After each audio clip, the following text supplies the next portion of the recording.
niveau. Il est juste... Non, mais dévoile la façon de penser de Bégo Flop. L'école est une institution qui reproduit les inégalités de classe et structure un rapport dominant-dominé bien marxiste. Mais non, le rapport dominant-dominé, il n'est pas marxiste.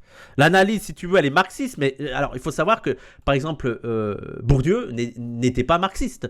La sociologie, la grande majorité de la sociologie n'est pas marxiste. Et il y a quand même une analyse de la reproduction de classe, quoi. Mais en fait, c'est un fait objectif. Frère, tu vois bien... Tu vois bien qu'il y a une reproduction des inégalités et que l'école sert à légitimer cette reproduction des inégalités. Tu comprends que quand tu es ouvrier, tu as moins de chances de réussir tes études que quand tu es fils de bourgeois. On est quand même d'accord sur ça. Que tu peux pas contredire ça. On est dans le réel ou on n'est pas dans le réel? Qu'est-ce qu'il va dire? Je comprends pas. Je comprends pas comment tu peux nier ça, quoi. Non, ça c'est marxiste. Oui, c'est marxiste. C'est même, je sais pas, anarchiste si tu veux. C'est la réalité. C'est ça. Sein de notre société. Mais je crois qu'il est pas d'accord. Mais comment tu veux nier les chiffres? Je comprends pas. Comment tu veux nier les chiffres que les fils d'ouvriers, tendanciellement, deviennent plus ouvriers que les fils de bourgeois? C'est pas la parole, quoi. On se croirait chez les bolcheviks ici. Ce n'est pas selon Bégodeau que les élèves des quartiers sensibles sont moins intelligents ou moins éducables. Mais voilà.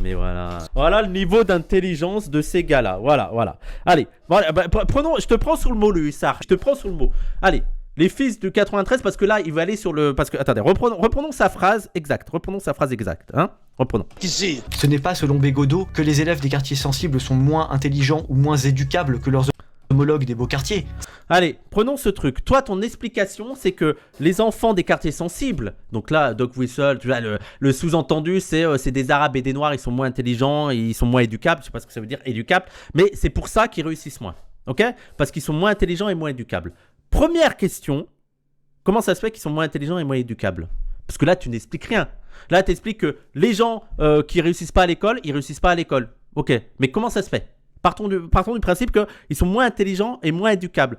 Comment ça se fait que ces personnes-là sont moins intelligentes et moins éducables? Quels sont les mécanismes, quels sont les facteurs qui donnent une moins grande intelligence, une moins grande éducation, voilà, vous le transformez comme vous voulez, pour ces personnes-là? Et deuxième question, on sait que les ouvriers réussissent moins à l'école, et les ouvriers et les classes populaires, et plus moi tu as du capital économique, moins tu as de chances de réussir à l'école. C'est-à-dire que les pauvres sont cons? Voilà, je veux ta réponse, le hussard. C'est-à-dire que les pauvres, les classes populaires, sont cons. Voilà, je veux bien que tu me dises. Parce que là, je ne parle même pas de noirs et d'arabes, il y a des classes populaires blanches, hein, et elles galèrent à l'école. Voilà. Ah, tu peux me répondre si les pauvres blancs sont des cons? Ouais, parce que moi, c'est pas le cas. Hein. Ah, mais j'aimerais bien ta réponse sur les ouvriers. Les ouvriers, ils sont bêtes et c'est juste ça, quoi. Ils sont juste bêtes. C'est ça la réponse. C'est plutôt la faut rappeler que c'est ça la puissance intellectuelle de la droite. Hein. faute de la société elle-même qui valorise certains comportements et en réprouve d'autres de manière arbitraire pour créer une hiérarchie des valeurs qui sert les dominants et maintient les dominés bien docilement en place. Oui, attendez, la phrase, c'est parce que là, il donne l'argument, c'est oui. Qu'est-ce que... Non, mais c'est... Genre, il se dit ça, il se dit, non, ah oui, votre explication, c'est parce que les structures font en sorte que certaines populations soient favorisées à la place de d'autres pour maintenir la domination de l'élite et maintenir la domination bourgeoise et que les ouvriers acceptent leur job d'ouvrier. C'est ça. Waouh, les gauches. Pour créer une hiérarchie des valeurs qui sert les dominants et maintient les dominés bien docilement en place. D'accord. Faisons comme ça. Bon, alors est-ce que je dois vraiment expliquer pourquoi c'est débile? Oui, vas-y, moi je suis curieux. Je suis curieux que tu nous expliques pourquoi c'est débile cette réflexion, vas-y. Apparemment, oui, parce que cet étronesque Daubas a quand même été adapté au cinéma en 2008. Non mais attends, parce que, rassure-moi frérot, t'es conscient que la question de la reproduction des inégalités à l'école, ça ne date pas de Bégodeau. T'es conscient qu'il y avait déjà des écrits, des travaux, des intellectuels qui avaient réfléchi sur la question de à quoi sert l'école dans le système capitaliste et comment ça reproduit les inégalités et comment ça légitime l'ordre social. T'es conscient que c'est pas Bégodeau qui a amené ça sur qui a imposé le sujet, enfin comment dire, qui a créé ce sujet avec son film, hein? Même Natacha Polony est d'accord. Ben oui, non mais...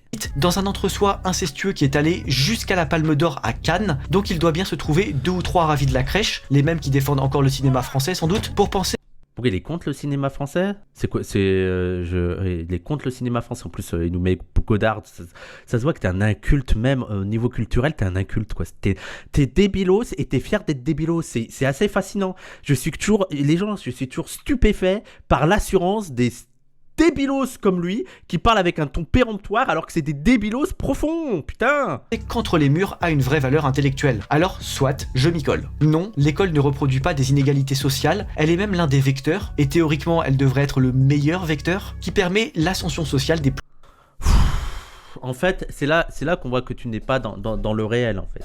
L'idée que l'école est le vecteur de l'ascension sociale, c'est le discours idéaliste.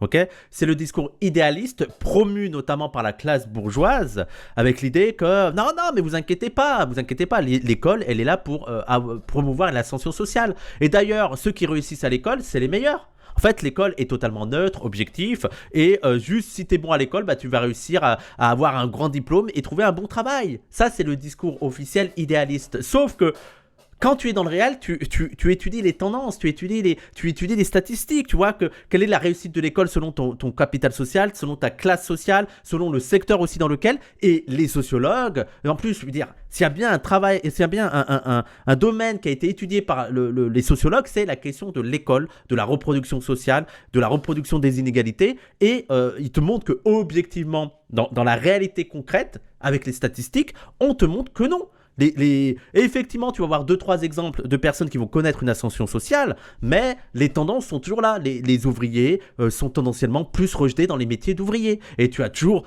tendanciellement plus de chances d'atteindre les hautes sphères des études si tu es fils de bourgeois, fils de classe moyenne, que si tu es fils de classe populaire. Je veux dire, comment tu peux nier ça? En fait, je ne comprends pas comment c'est possible. Voilà, là, on atteint un stade où, je veux dire, comment tu peux nier un fait qui est aussi établi, qui est tellement établi que c'est même plus une discussion dans le milieu académique. Je ne comprends pas. Il se croit subversif. Ouais, il est subversif. Et lui, dans le réel. Hein. Plus méritants depuis les couches populaires. Contrairement à la fameuse... Et d'ailleurs, parce que il va parler d'ascension sociale et il va nous montrer d'exemples de personnes de classe populaire qui ont réussi. Mais ça a déjà été étudié en sociologie, en fait. Ce n'est pas parce qu'il y a des exceptions, c'est pas parce qu'il y a effectivement des enfants de classe populaire qui vont réussir grâce à l'école que l'école permet aux enfants de classe populaire de réussir. Parce que ce sont une minorité. Tu vois, c'est un truc tout simple. Je vais t'expliquer. C'est un truc qu'on dit en L1 de sociologie. Les girafes vivent en Afrique. Mais il est possible de trouver des girafes en France. Ah, tu vois, dans des zoos, il y a des girafes. Mais c'est pas parce que tu vas trouver des girafes en France que ça contredit l'idée que les girafes vivent en Afrique. Je vais te faire un autre exemple. C'est un fumeur qui va voir un médecin. Et le médecin lui dit « Attention, hein, faut pas fumer, hein, parce que ça donne le cancer. » Et le fumeur lui dit « Ah, n'importe quoi, j'ai fumé toute ma vie, j'ai toujours pas eu le cancer. » Ouais, ok, t'as toujours pas eu le cancer, reste que fumer donne le cancer. Ce n'est pas parce qu'il y a des exceptions que les tendances ne sont pas là. Est-ce que tu arrives à comprendre que les exceptions ne contredisent pas la tendance? C'est une dinguerie. Hein. J'ai l'impression de parler à un élève de CM2. News de l'ascenseur social est en panne en France. Propagée depuis des années par des sociologues sous subvention, la France a un très bon indice de mobilité sociale entre les générations, et donc toute théorie du complot comme quoi les méchants bourgeois veulent empêcher les prolos de s'émanciper. Mets-nous les liens s'il te plaît de ta promotion sociale. S'il te plaît, mets-nous les liens. Est-ce que tu as donné le lien? Faut qu'on voit quand même, faut qu'on étudie ton truc. Alors, François Bégodeau. Alors, faites voir. On va refaire les stats. La France a un très bon indice. Alors, mobilité sociale des hommes selon le groupe socio-professionnel. Alors, employé, ouvrier peu qualifié, c'est bleu. Donc là, si on comprend, ça, c'est le groupe socio